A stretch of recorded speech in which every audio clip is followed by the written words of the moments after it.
Hey y'all, it's Rick here with Uncommon Communion. I hope that your Friday so far has been a good one. It's National Creativity Day, and guess what? This is my creative outlet. And I hope that you are finding a creative outlet today too, in whatever way you do that.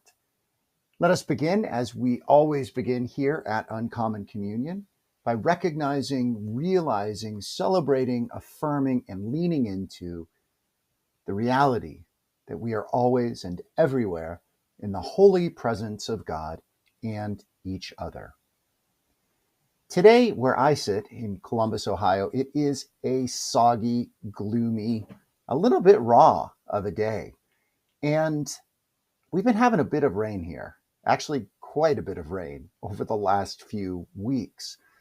I was wondering how much rain we had. And in case you're wondering, wherever you sit, if you are not in a place uh, like Columbus, or you're not actually in Columbus, but if you're wondering about rain and other weather statistics where you live, it's super easy to find out these days. I went into Copilot, which is my go to AI search.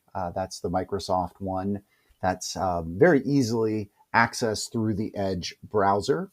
And I asked, how many days of rain have we had here in Columbus since March 1st of this year? Actually, asked it as precipitation because it could be snow, of course. And we've had 56 days. And then what's so cool about Copilot is it says, do you want to compare this? It asked me a question. Do you want to compare this to this time last year? And I said yes. And that would be 48 days. So it has been a little bit more soggy than usual. And I thought on a day like today, in a time like this with extra sogginess, I thought it would be good to reflect upon something that is at the heart of this podcast, this Substack. What is Uncommon Communion, which is being a planetary pilgrim. And I'd like to share with you two readings that I came across, very brief ones, in the reflections that I did today. And then I'd like to end with a prayer appropriate to the day where I sit and maybe where you sit, although, of course, the weather could be completely different where you sit. But I'm going to end with a prayer from the person, to my knowledge, who created the designation or the characterization of being a planetary pilgrim. I want to start first with the daily prayer that I read from the book of Centering Prayers. And again, I'll put a link to this in the chat. Not in the chat, I'm sorry, in the message part of this recording. And it's a simple one today. It struck me though, and here it is. O God, my God, do not forsake your world and its nations. May your spirit of peace bring an end to all violence and war. Start in me. I think that's so powerful in its simplicity. And it's a line that I'm going to pray with as I pray beads.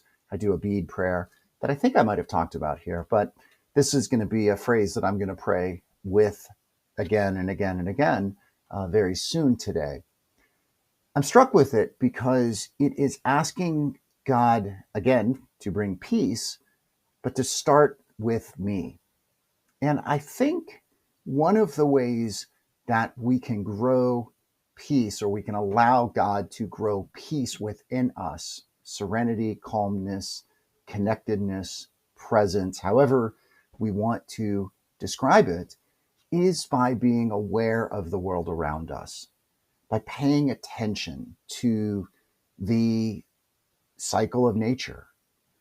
That's like the moon cycle. That is the earth cycle. That is the water cycle that is happening today as I look outside my window. I love this idea that it is through being present to our planet, to creation, to the physical world, that as we look at this deeply, as we explore this, as we enter into this, as we ponder this, as we have a sense of wonder about this, it is a key and crucial way that we can experience God. And as we experience God, that is how peace and serenity and end to war and to violence begins in each and every one of us. The second thing I would like to share with you is from this little book I found at the library. Poetry is not a luxury. I like that. And it's about 100 poems, I think, that are categorized by season. And I've just started looking at this, and I was struck by this little poem by Audre Lorde called Coping. And it's the very first one in the spring section. And it's a little one, and it just really resonated, as you'll hear with me today. So it's Coping by Audre Lorde. It has rained for 5 days running. The world is a round puddle of sunless water where small islands are only beginning to cope. A young boy in my garden is bailing out water from his flower patch. When I ask him why, he tells me, young seeds that have not seen sun forget and drown easily. I like that. The personification of seeds as forgetting, young seeds forgetting when they've not seen sun. And the result is that they die, that they can't grow. And I love that child in the story. I love the voice, the poet noticing the child, and especially the child not just noticing creation, the garden, but taking care for it and doing a little gesture to aid what creation seeks to do, which is to grow. And I think on a day like today, where it is rainy, there's many things that we can do to celebrate, the fresh water that is falling from the sky and puddling and pooling and running into the streets and the gutters, soaking into our grass.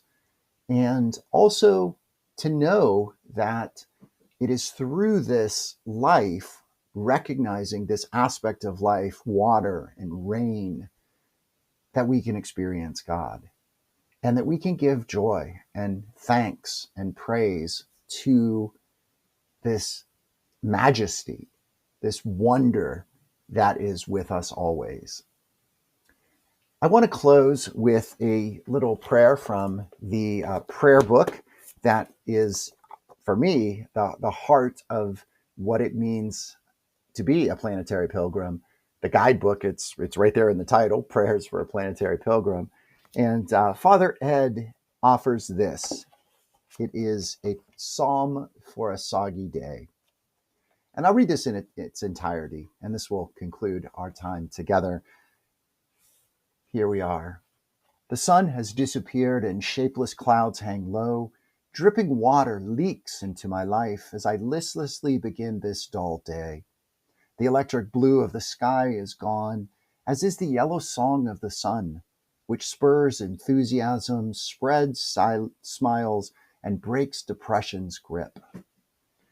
Dear and faithful friend, who created both blue and gray, both sun and rain, show me the gift of this dull day. Expand my spirit outward before this sulky day drags me under like a tide into the basement of my soul, drowning me in gloom. Help me turn the tide of depression and lighten my heavy body by the recollection of your love. May my smile be sunlight for others, my zest the blue sky, my hope like towering white thunderheads swollen with the promise of your presence. Regardless of how the weather might be outside where you live, may your inside be one that is filled with peace and wonder and joy, goodness and gentleness, and perhaps more than anything else, hope and love. Blessing and good. Be well.